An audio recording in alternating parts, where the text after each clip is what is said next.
The sun-scorched Dunwich County, where cracked earth hadn't felt rain in weeks. Dust coated everything, a gritty veil over the auction yard where boots thudded on worn planks. People gathered, ranchers, traders, and the curious. Some out of habit, others need, a few to witness something wild break.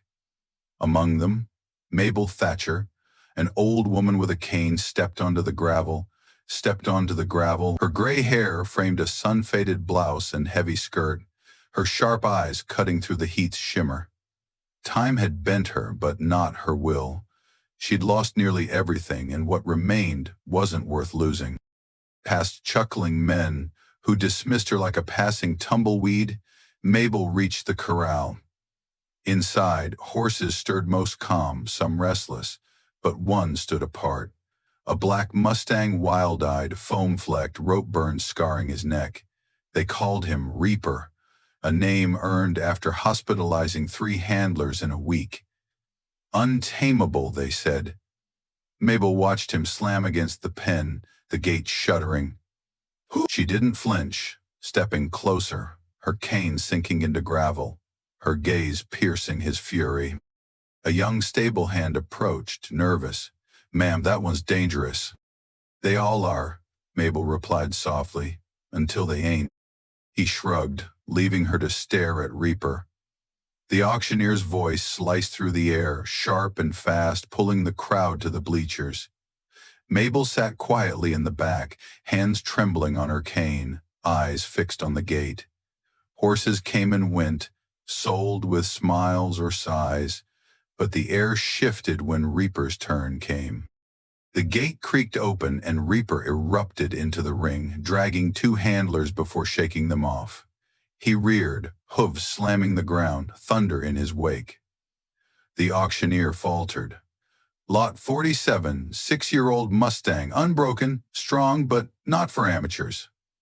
Silence fell like dust. No bids. Whispers of injuries, lawsuits, a cursed horse. $500, 0 cents. Nothing. $400, 0 cents. A child's cry pierced the quiet. $300, 0 cents. Then, from the back, a small voice. $200, 0 cents. Heads turned. Mabel raised a trembling hand. The auctioneer blinked. $200, 0 cents. "Do I hear $250, 0 cents? Silence. "Sold to the lady." The crowd buzzed, confused, intrigued. Who was this old woman buying a storm? Mabel rose, knees creaking, and approached the pen with steady eyes. Reaper snorted, pawing the ground, but she pulled a faded red cloth from her satchel, holding it out. The Mustang froze, ears flicking. She whispered something inaudible, and a reverent hush fell. Reaper took a step toward her. Gasps broke the silence. A handler swore. "That's not possible," someone muttered. Mabel turned, walking to the open gate. Reaper followed, cautious, each step heavy. The crowd watched, stunned, as she led him to a battered trailer. He climbed the ramp, hooves clanking, and she closed the gate without hesitation. Murmurs followed. Disbelief, curiosity, a dry chuckle. She won't last the night. Mabel drove her sputtering pickup into the hills, dust trailing into the gold evening. Her home was a weathered frame beside thirsty land, a splintered corral out back. No one waited inside. She led Reaper to the pen, where he paced like caged fire. She stood at the edge, the red cloth tied to her wrist, watching for a flicker of memory in his eyes. It was enough. That night, wind moaned through her walls. Mabel sat by the window, lampless, listening to Reaper's restless hooves.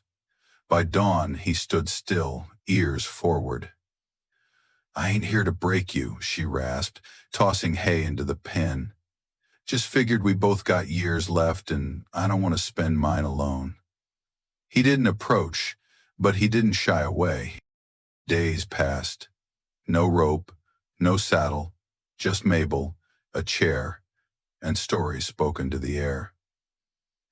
They said he couldn't be saved either, she murmured one morning, Reaper grazing nearby. Tommy, my boy, her voice caught. He had your look. Ready to fight, 'cause he thought there was nothing else. Her eyes glistened. She blinked it away. Reaper turned slightly, listening. A rusted truck rumbled up one afternoon. Elias Keene, broad-shouldered, sunburned, stepped out. Miss Thatcher, he said, tipping his hat. Animal control sent me. Don't need control, Mabel replied. Need understanding. Elias eyed Reaper. He nearly killed a trainer in Boise, trampled another in Santa Fe. They were going to put him down. I've seen worse than a wild horse. Reaper approached the fence, staring.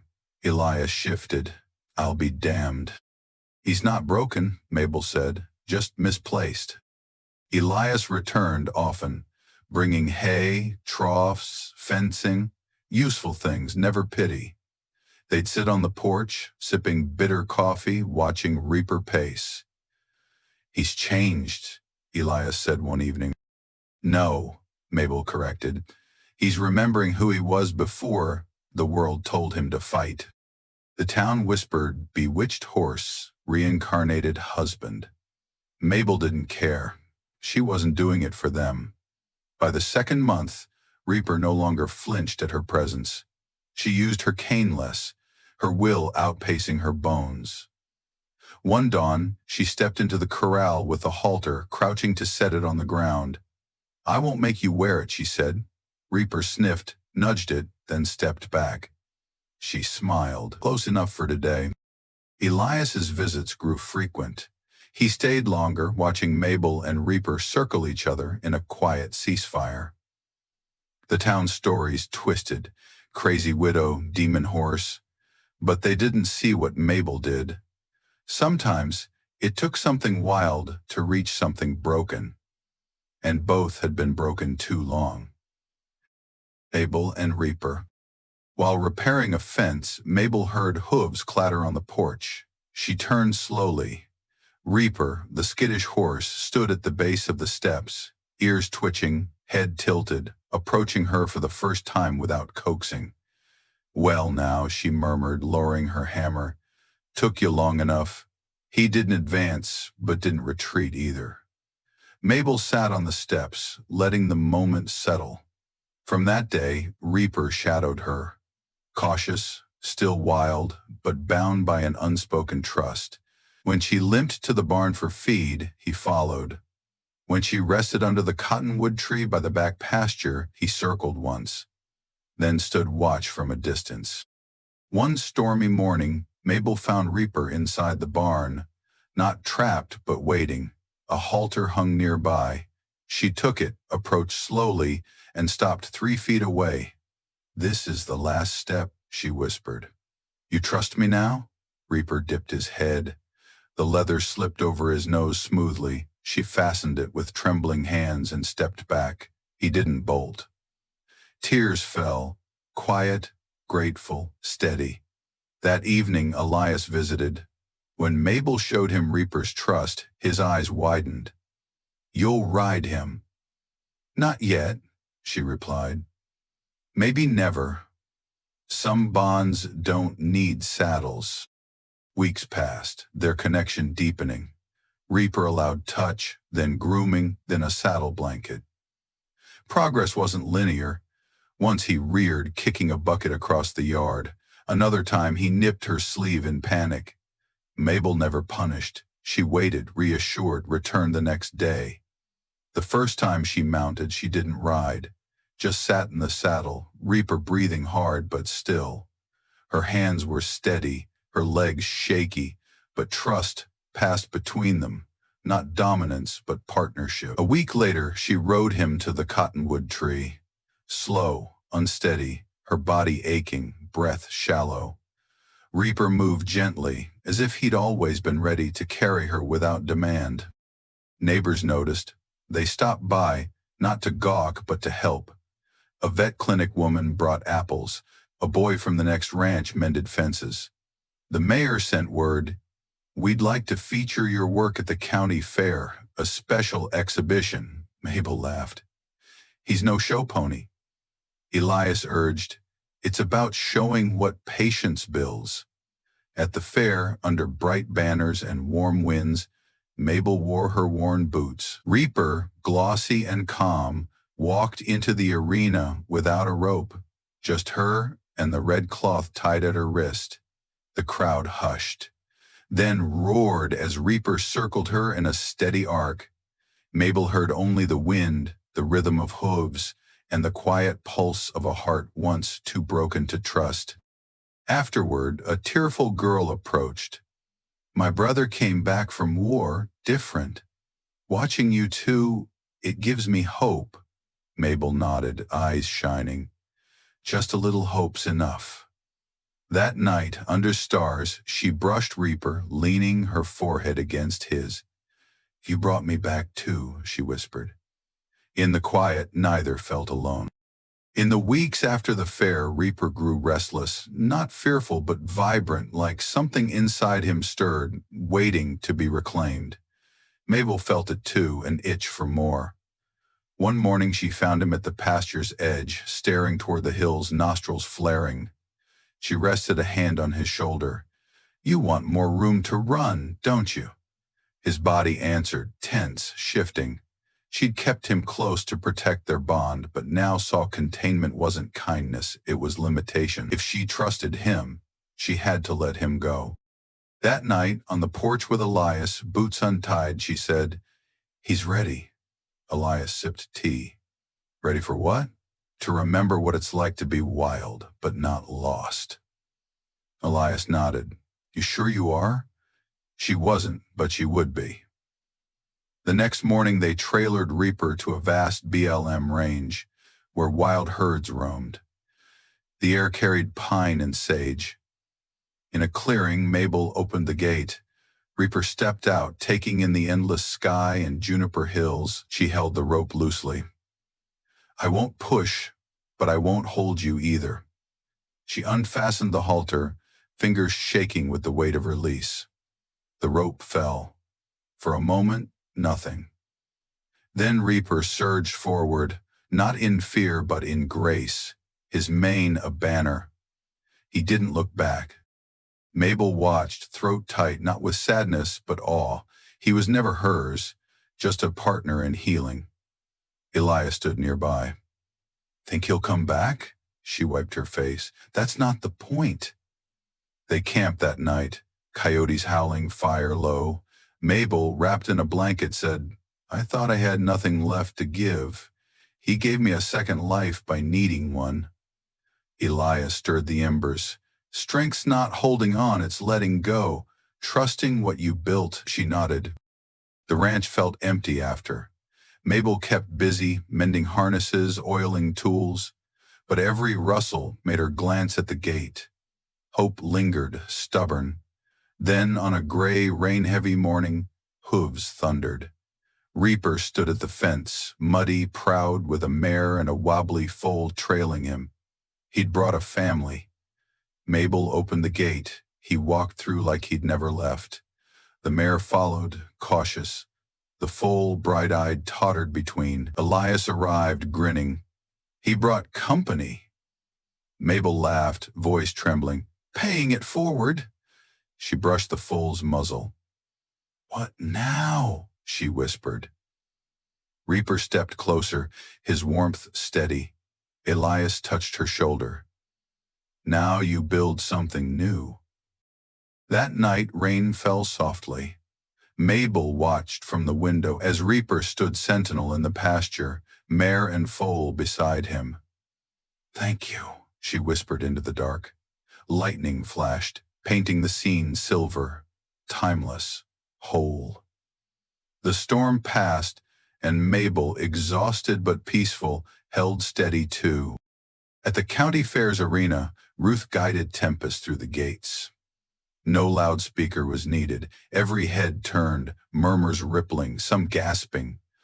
Ruth, elderly, atop the Untamable horse, sat tall in her old ranch coat and faded jeans, hands firm on the reins, back straighter than in years. Tempest gleaming, trotted powerfully, neck arched, eyes alert, calm, no bucking, no rearing. The crowd's whispers grew to awe, watching a bond forged not in force but in quiet, patient trust. A bond beyond the arena. The arena fell silent as Clara slowed to a stop in the center of the ring. For a moment nothing stirred. Then she dropped the reins, and gasps rippled through the crowd. Shadow, her horse, stood still. Clara raised a hand, giving a soft whistle, barely audible. Shadow responded instantly, stepping back twice with care, then pivoting right. Another whistle, and he turned left. The crowd watched, entranced. This wasn't just riding, it was a conversation. Memories flooded Clara, weeks in the quiet meadow, building trust through dawn's light, stormy nights spent outside the stable to soothe him, hours talking, not commanding, sharing stories, songs, and whispers. This wasn't obedience, it was a bond, forged in pain and mended with patience. Clara tapped her heel lightly. Shadow moved into a smooth canter, circling the arena, hooves striking the ground like a melody. The crowd sat in awed silence. The announcer, who'd once scoffed at her, was speechless.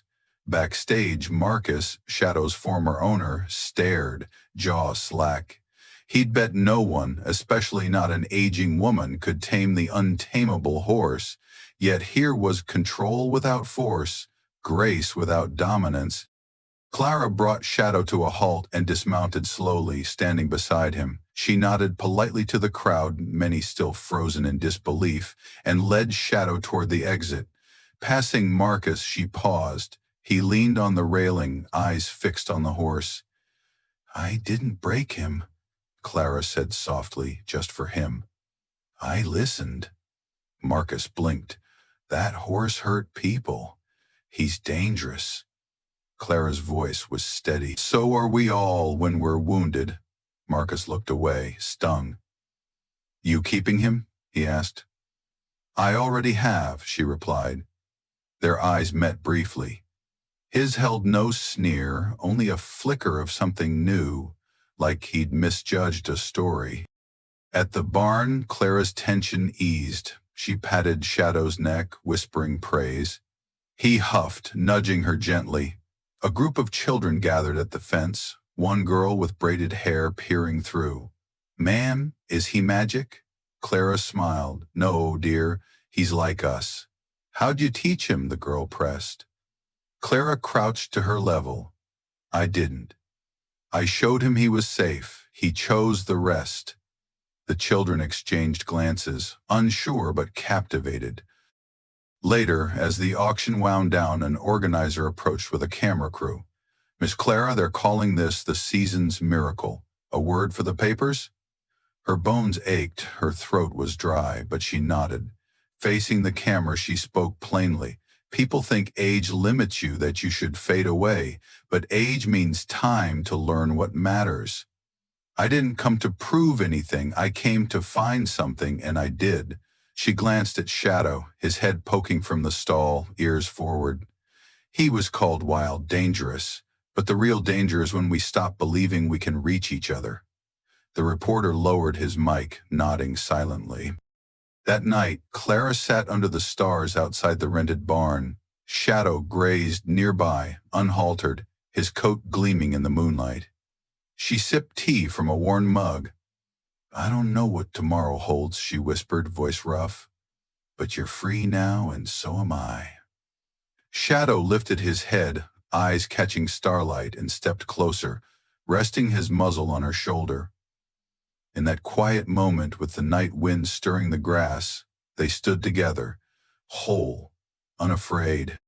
Before dawn, Clara woke to a violet sky.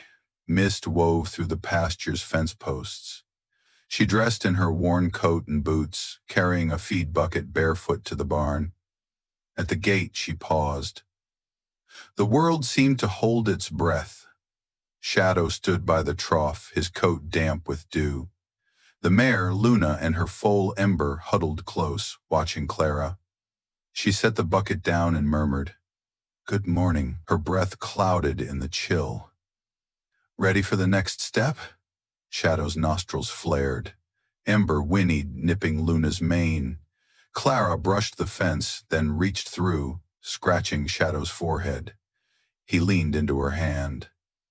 Luna stepped forward, Ember trailing in an awkward dance of trust and fear. From the barn's shadow, Jonah emerged, carrying a simple leather saddle. He set it on a hay bale. They exchanged a look, no words, just mutual support. Clara straightened. "Today," she whispered, "we see how far we've come."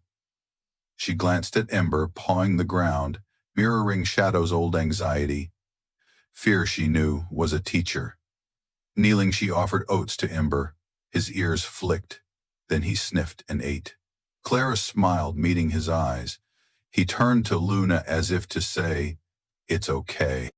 Clara draped the saddle blanket over Shadow's back. He shifted, but didn't bolt. She placed the saddle gently. Shadow tensed, then exhaled. Her heart raced. This was their bond's test. Gripping the pommel, she swung up, body settling. She didn't urge him forward, but waited, offering silent reassurance. The sun rose, light spilling over the trio. Time hung still. Shadow stood steady as a rock. Luna stamped impatiently.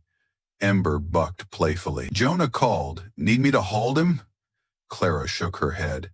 "He needs belief, not holding." She patted Shadow's mane, then turned gently in the saddle.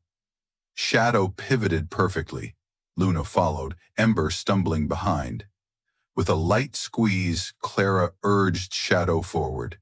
He walked, then broke into a steady gait around the corral. Luna and Ember mirrored, forming a ragged line of trust. Clara closed her eyes, each hoofbeat a kept promise. Luna nuzzled Shadow, he nudged back. Ember mimicked Shadow's gait, tripping, then recovering. Clara rubbed Ember's neck, then laughed, a sound of relief and joy. Later, as the horses grazed under a cottonwood, Clara dismounted. Standing by Shadow, she looked at Jonah. "What now?" she asked. His gaze swept the pasture to the hills. "Now we let them be free together, no fences." Clara frowned. "You'd let them roam?" He nodded. "They belong to the land like you." She studied Shadow's calm profile, Luna's soft eyes, Ember's playful prance. Chains lifted, not just fences, but her own fears. She'd tamed him, and he'd tamed her fear. She turned to Jonah. "Help me open the pastures." He smiled. "Already on it." They worked together, unfastening latches, widening gates, clearing brush. Shadow, Luna, and Ember followed, curious but calm. As the final gate opened to the hills, Clara paused, hand on the post, breathing deeply. Light spilled over swaying grass, carrying sage and pine. Tears welled, not sorrow, but completion. "Go on," she whispered, live. Shadow flicked his tail, trotted forward, hooves echoing. Luna and Ember joined, crossing into the valley, bodies strong, hearts unburdened. Clara watched until they were silhouettes, three shapes as one. When they vanished into the grasses, she turned from the gate. The world felt wider, stranger, full of promise. Jonah joined her, carrying the saddle. They walked in silence, gate swinging shut. At the barn, Clara paused in the doorway, looking back at the hills. No fences, just possibility. Jonah cleared his throat. "Think they'll come back?" She smiled, eyes crinkling. "Maybe. But isn't that the point?" He nodded. "It is." She faced him, spirit renewed. "We did what we came to do." He grinned. "We did." They stepped into the barn's cool shadow, leaving the open world behind. Outside, the wind sang across the meadow, a song of freedom and second chances. Clara closed her eyes. the echo of hoofbeats fading but never forgotten. The greatest victories she knew weren't trophies or cheers, but quiet partnerships with the wild, born from daring to trust beyond fear.